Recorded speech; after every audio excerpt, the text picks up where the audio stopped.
नमस्कार, hello and welcome to the legal observer. मैं हूं मनोज रस्तोगी। आज हम बात कर रहे हैं कर्नाटका की।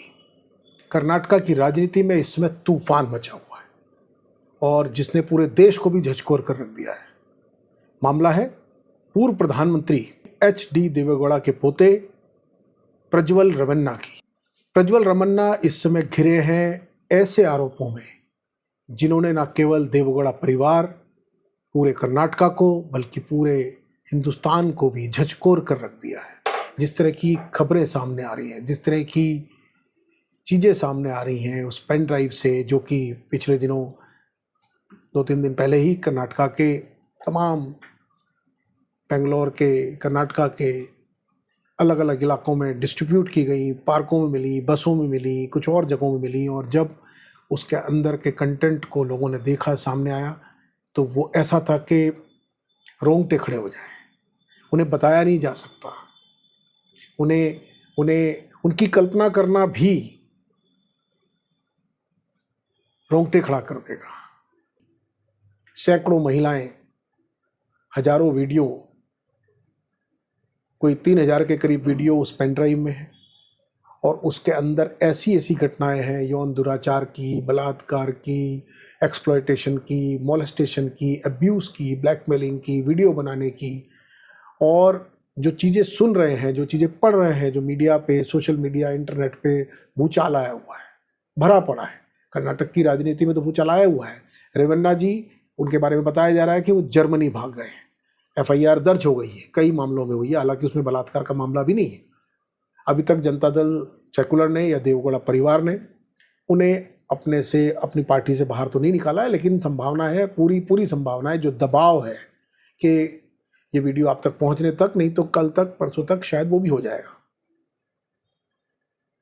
राजनीति पूरी तरफ से सारे विपक्षी दलों ने, कांग्रेस ने, दूसरी पार्टियों ने, लेफ्ट ने, सोशल ऑर्गेनाइजेशन ने, विमेन ऑर्गेनाइजेशन ने भर्त्सना की है। अभी तो देश उसको डाइजेस्ट ही नहीं कर पा रहा है। उसकी जो डिटेल अभी सामने आई है, वो उनके यहाँ जो नौकरानी काम करती थी, उम्रदराज महिला है, मतलब नहीं बताया जा सकता। जो उसकी डिटेल्स हैं वो इतनी अमानवीय हैं।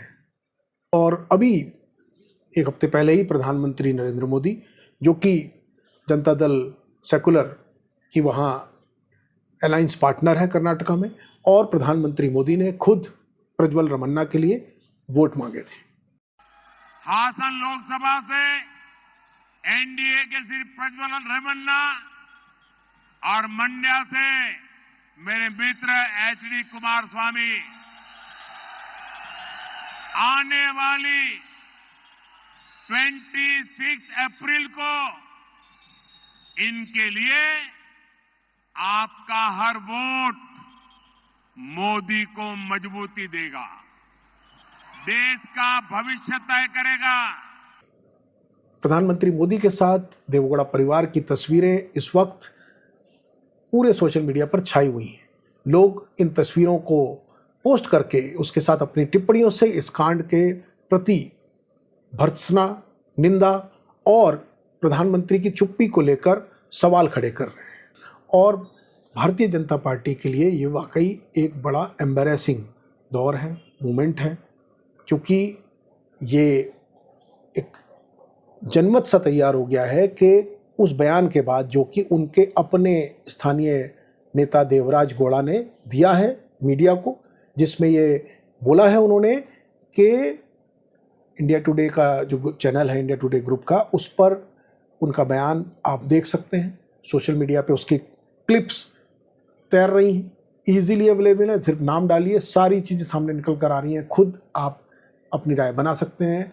इंडिया टुडे ग्रुप के उस चैनल को दिए इंटरव्यू में जो देवराज गौड़ा हैं, जो भारतीय जनता पार्टी के स्थानीय नेता हैं, वहीं के उसी इलाके के जहां ये घटना हुई है, जहां देवगौड़ा परिवार रहता है, जिसमें उन्होंने बताया है, सिलसिलेवार बताया है कि कैसे उन्होंने पहले ही राज्य स्तर के और केंद्र स्तर के नेताओं को प्रज्वल रमन्ना के बारे में जो ये तमाम उनकी जो रेपुटेशन थी, जो कांड था, इसकी सूचना वो दे चुके थे। और एक MLA ए मंजू और एक इसका ब्रदर है सूरज रेवन्ना, ये 4 आदमी का डिस्क्वालीफाई हो गया, इसका रेवन्ना का बूथ कैप्चरिंग में minimum 3 years maximum 5 years conviction हो गया, जेल में जाना पड़ेगा। उसको बचाने के लिए तो मोदी जी का पास आ गया वो लोग। वो बीजेपी क्यों आया, वो उसका फैमिली सिक्योर करने के लिए हमारा पास आया वो। अच्छा, तो बीजेपी को ये बिल्कुल नहीं करना था, बीजेपी को इसे टिकट देना ही नहीं था, आपका ये कहना है? मैं सच बोलता हूँ, मैं वो तो बहुत गलत क्या किया वो, उन लोग को टिकट देके हमारा परिवार का, हमारा बीजेपी का इज्जत पूरा निकाल दिया वो के। और उन्होंने कहा कि उन्होंने उससे बचने के लिए, उन्होंने कहा कि देवगौड़ा परिवार को मालूम था कि ये मामला घूम रहा है, क्योंकि ये भी आप एनडीटीवी में देखिए और जो वहाँ के कर्नाटक के लोकल चैनल हैं, हम तो कन्नड़ा नहीं जानते हैं तो हमें गूगल से अनुवाद करके समझना पड़ता है, तो जो अंग्रेजी के और दूसरे सीमित माध्यम हैं, कुछ मित्र हैं कर्नाटक के अंदर बेंगलोर में, अपने पुराने साथी हैं मीडिया के, उनसे बात करके जो जानकारी हमें हासिल हुई है वो हमने आपसे शेयर की है कि कर्नाटक के पॉलिटिकल इनर सर्किल में प्रज्वल रेवन्ना की इसको क्या कहें, इस ग्रंथि कहें, बीमारी कहें, यौन विकार कहें या जो भी कहें, उसके बारे में वहाँ लोगों को पता था।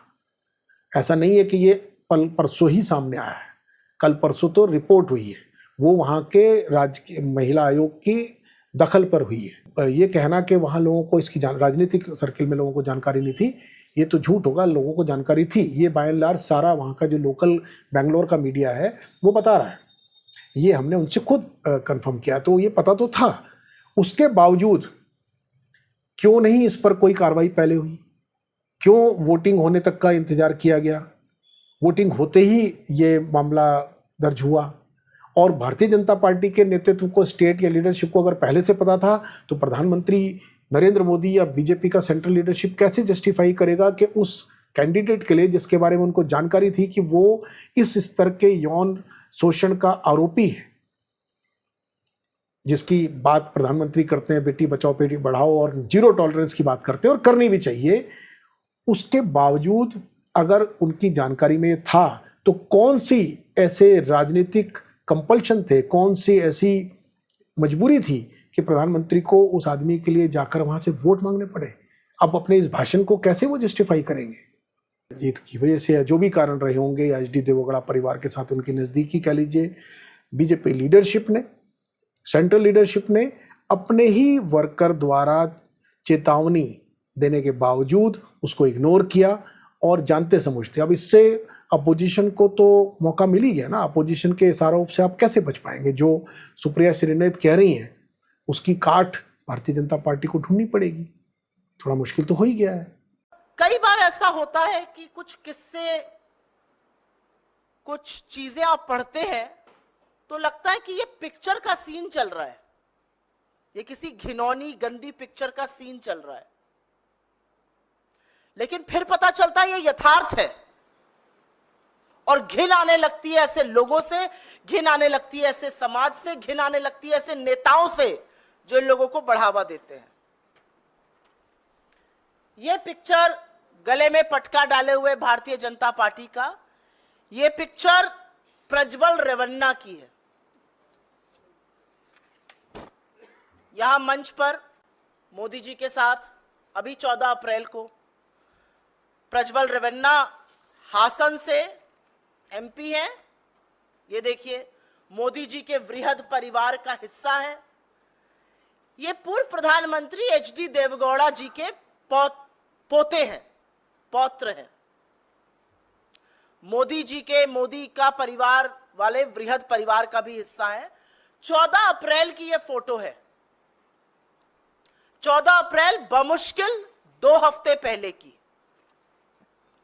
ये जेडीएस से सांसद हैं, हासन से बीजेपी और जेडीएस के साझा उम्मीदवार हैं।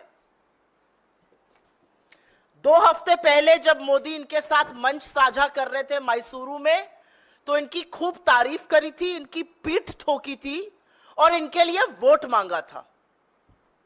14 अप्रैल को, इसी महीने की 14 तारीख को ये नेता देश से फरार हो चुके हैं और अगर आप इनके जघन्य अपराधों को सुन लीजिएगा तो दिल दहल जाएगा और एक औरत होते हुए थोड़ी बोलने में भी शर्म आती है। सैकड़ों महिलाओं का जीवन तहस नहस करने के बाद यह आदमी देश छोड़कर भाग गया है। इस आदमी के हजारों पॉर्न वीडियो वायरल हैं, हजारों पॉर्न वीडियो, और उस पॉर्न वीडियो में ये हर उम्र की औरत के साथ जोर जबरदस्ती करता हुआ दिख रहा है। ये हर उम्र की औरत का यौन शोषण करता हुआ दिख रहा है। उनकी असहमति के बावजूद, और इसमें इसके घर पर काम करने वाली महिलाएं हैं, पार्टी की कार्यकर्ता है, पार्टी की सांसद है, जिला पंचायत की सदस्य है, यहां तक कि एक 63 साल की घर पे काम करने वाली महिला जो हाथ जोड़ के कह रही है ऐसा मत करो। यह रिकॉर्डिंग ये खुद करके, और एक पेन ड्राइव में इनकी सारी रिकॉर्डिंग मिली है। क्या मोदी जी इसकी दरिंदगी के बारे में जानते थे या अनभिज्ञ थे? नरेंद्र मोदी इसके यौन कृत्यों के बारे में पूरी तरह से जानते थे। उनको हर बात का पता था। उनको पता था कि इसके हजारों अश्लील पॉर्न वीडियो है जहां पर इसने औरतों के साथ जघन्य यौन उत्पीड़न का काम किया है, सैकड़ों औरतों की जिंदगी बर्बाद करी है, उसमें हर उम्र की महिला शामिल है। बुजुर्ग 63 साल की काम करने वाली घर पर से लेकर सांसदों और कार्यकर्ताओं तक सब पता था नरेंद्र मोदी को। सब पता था 14 अप्रैल को जब वो मिल रहे थे, सब पता था जब उसको अपना साझा उम्मीदवार बना रहे थे। कर्नाटक भर में इस घटना को लेकर के प्रदर्शन हो रहे हैं, उनके प्रज्वल रमन्ना के पुतले जलाए जा रहे हैं। तमाम मीडिया, तमाम सोशल ऑर्गेनाइजेशन, एक्स, जितने भी सोशल मीडिया प्लेटफॉर्म हैं या इवन जो दूसरे मंच हैं, उन सब पर इसी घटना को लेकर जो इससे जुड़े हुए लोग हैं, भारतीय जनता पार्टी को भी वो निशाना बना रहे हैं। इस महिला के नाम से एफआईआर दर्ज हुई है, वो देवगौड़ा परिवार की मेड है, और ऐसा कई खबरों में आया है कि वो काफ़ी समय से उनके परिवार से जुड़ी है, और किस तरह से एक्सप्लॉयटेशन होता था, वीडियो बनाई जाती थी, गलत हरकतें की जाती थी, मोलेस्टेशन किया जाता था। तो एक प्रज्वल रमन्ना की जो इमेज इस समय बन के आई है, वो एक ऐसे कुंठित, विकृत, जो बीमार मानसिकता के, जैसे निठारी कांड में हमने सुनी थी खबरें या जब पढ़ा था, तो जो एक कल्पना बनी थी कि कैसा विवश, कैसी कुंठित सोच का व्यक्ति होगा जो इस तरह की घटनाओं में शामिल होगा। तो उसी तरह की इमेज अभी उनके बारे में बन गई है। और अब चूंकि वो जर्मनी है, अभी उनकी तरफ से कोई आधिकारिक बयान नहीं है। जो बयान आए हैं वो उनके चाचा की तरफ से हैं, जिसमें कुमार स्वामी ने अपने आप को पॉलिटिकली करेक्ट तरह का एक बयान उन्होंने दिया है कि भाई मैं स्टेट की महिलाओं की, राज्य की महिलाओं के लिए अगर ऐसा हुआ है तो मैं उसकी आवाज़ उठाऊंगा। हम दोषी को बिल्कुल छोड़ेंगे नहीं, दोषी के साथ जो कानूनन जो भी होना है वो किया जाएगा। तो उन्होंने एक तरह से अपने को डिसएसोसिएट कर लिया। दूसरी तरफ उनके जो पिता हैं रमन्ना के, प्रज्वल रमन्ना के, तो एच डी रमन्ना, उनका जो बयान है वो ये कह रहे हैं कि ये एक साजिश है। एक बड़ी अजीब सी बात है जो उन्होंने कही है, जो इशारा करती है मानसिकता की तरफ। वो कह रहे हैं कि ये 5 साल पुरानी वीडियो है। अब सवाल 5 साल पुरानी का या कल परसों का या 1 साल का नहीं है, जिस बड़े पैमाने पे ये चीज़ हुई है। अगर 5 साल पुरानी भी है तो क्या उस कांड की विभत्सता कम तो नहीं हो जाएगी? क्या वो अपराध क्षम्य तो नहीं हो जाएगा? और एसआईटी का गठन राज्य सरकार ने कर दिया है। जो डीजीपी लेवल के एक तेजतर्रार, कड़क और ईमानदार छवि के व्यक्ति हैं वीके सिंह, उनको उसका मुखिया बनाया। 2 और सीनियर महिला पुलिस अधिकारियों को उस एसआईटी में शामिल किया गया जो इसकी जांच करने जा रही है। अभी तक आधिकारिक स्तर पे भारतीय जनता पार्टी की तरफ से, प्रधानमंत्री मोदी की तरफ से, जो कि वहाँ एक दूसरी रैली को संबोधित करने आज थे कर्नाटका में ही, और इसकी इंटरनेट पर बहुत बड़े पैमाने पर इस पर आरोप प्रत्यारोप का सोशल मीडिया पे दौर शुरू हो गया है। लोग तरह तरह की चीज़ें पोस्ट कर रहे हैं। अब इसमें जो प्रश्न है वो ये है कि हमारे बहुत ही सतर्क और जागरूक और बहुत ही विचारोत्तेजक भाषण देने वाले प्रधानमंत्री, जिनकी इतनी बारीक नज़र रहती है कि कर्नाटक की एक रैली में उन्होंने एक छोटी सी बच्ची उनकी पेंटिंग बना के लाई थी जिसमें वो और उनकी माताजी दिखाई दे रहे थे, तो एसपीजी से उन्होंने बुलवा लिया और उसको कहा मैं लिखूंगा। उससे पहले कर्नाटक की एक सभा में अगर आपको ध्यान हो तो अभी जो एक हत्याकांड कर्नाटक का ही काफ़ी देश की उसको चेतना को झचकोरा उस हत्याकांड ने, उसका भी जिक्र उन्होंने किया इशारों में। और अक्सर वो जहाँ भी जाते हैं वहाँ वो लगातार उनका प्रयास होता है कि वो ये बताएं कि उनकी दृष्टि कितनी बारीक है, चाहे वो कश्मीर की सभा रही हो या और कहीं भी आप देख लीजिए। ऐसे मामले में जब उनकी चुप्पी सामने आती है तो इन आरोपों को बल तो मिलता ही है ना, कि जब अपने पे गुजरी तो आप बिल्कुल हिपोक्रेसी, दोहरा मापदंड आपका आ जाए सामने, और अगर वो आपको राजनीतिक रूप से मौका देती हो प्रहार करने का अपने प्रतिद्वंदी पे, तो आप टूट पड़िए।